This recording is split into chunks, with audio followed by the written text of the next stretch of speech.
friends, I am Kashvi. Do you know I am very talented girl and I am going to make coffee for you all. I hope you all will like it. First I have taken 1 tablespoon of coffee and add water and make a nice paste. It will look like this. Now I am going to make a nice shake. For that I will add coffee, some ice cubes, sugar and milk. Now I am going to make a nice shake. Wow, it looks yummy. Now I am going to tell you how to decorate your coffee. And you know, this is the most interesting part. Pour the shake into the glass.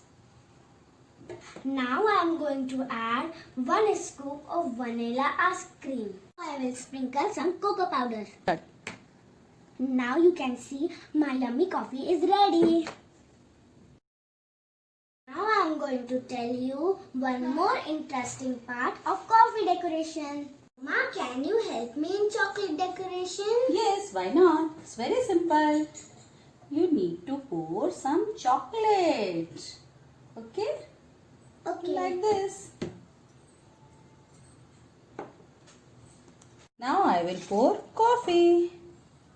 Wow, Kashvi, it looks beautiful. And now it's time to add some ice cream. Wow, a big scoop of ice cream. Wow. And I know you want to chocolate sprinkles. So yes. Friends, you can see my yummy coffee is ready. Now I am going to serve it to my dad.